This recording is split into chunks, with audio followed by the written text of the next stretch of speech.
So, in-develop po namin for around 2 months. And yung naging background po kung bakit po namin din-develop is napansin po namin na kulang po yung internet access lalo po sa school namin. So, gusto po namin maka-help na magbigay po na accessible internet connection. And additionally po, to improve din po yung proper behavior po ng bawat students. So, instead na i-crumple po nila yung paper, ay ipunin po nila yun para po makaroon po ng free wifi. Pero ano yung reason behind that? Bakit sino yung nag-fund nito? Siyempre, hindi imposible nga, mahirap din yung funding no? So, paano nyo na-procure yun to make this product? Ayun po, gumamit lang po kami ng mga materials po na within our means po. So, walang help yung school? Meron naman, okay. Pero to what extent yung natulong ng school sa inyo? Hindi po namin masasabi kasi po, hindi po namin completely sure yung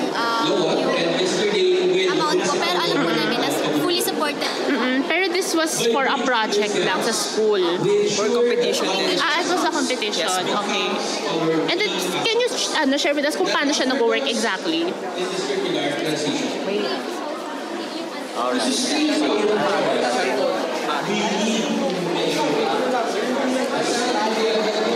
So for example, yung ano po natin dito, kuha lang po kayo ng any device, laptop, cellphone, or even tablets po. Then, pupunta po kayo sa Wi-Fi. Yan, sa Wi-Fi po yun. Bubuksan niyo po yung Wi-Fi niyo. Tapos may kita po kayo dun na paper Wi-Fi. Or, para po sa demo natin, pupunta po tayo sa Chrome at ita-type, ayan po. paper Wi-Fi, okay. Yes po. Ayan, okay. Tapos, pipindutin niyo po yung insert paper. Ayan po, insert. Pag narinig niyo po yan, pwede na po kayo mag-insert yung radio sa ating system. so kumbaga scratch paper, any kind of Yes. paper. Any kind of paper po. Ayun. Ayun. Pag narinig niyo po yun, meron na po kayo 1 minute and 50 MB po na pwede niyo pong gamitin para mag-browse po sa Ayan na po. internet. So, one paper is equivalent to 1 minute of Wi-Fi? Okay. Walang specific length naman na requirement sa paper, basta may ma-feed siya. Yes po. Basta Okay. po may Fitted po dun. Tapos po may, fina-follow niyo po yung instructions na nakalagay.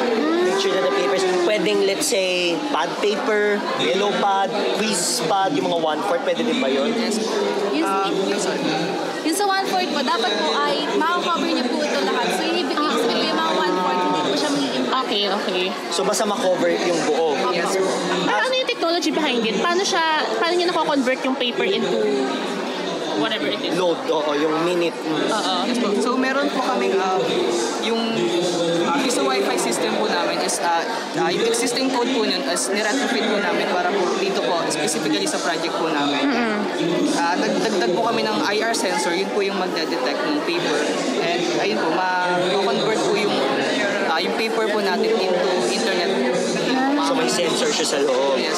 So kung gusto mo na isang oras, 16 na papel ang kailangan mo ilagay. Okay. Saan ngayon ninyo ipupunta yung papel na makokolekta ninyo? Yung mga collect po namin na paper is it's either po i-recycle po namin or pwede rin po namin siyang ibenta para din po masustain po yung pangangailangan po ng system po namin. And yung bayad din po sa internet.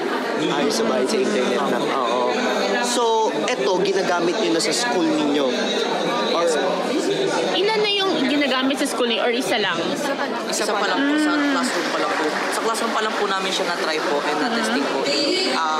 Lumabas naman po sa result na maganda naman po yung kinalabasan.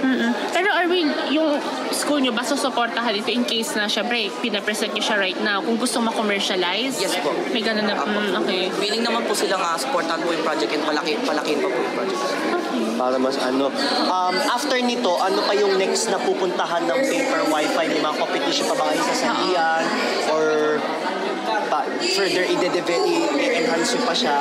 If bibigyan po kami ng opportunity na ma-develop po yung project po namin, i-develop po namin ito and then kapag may mga competition na allocate po or katulad, pwede po may pasok ang paper wifi ay sasalihan po namin and then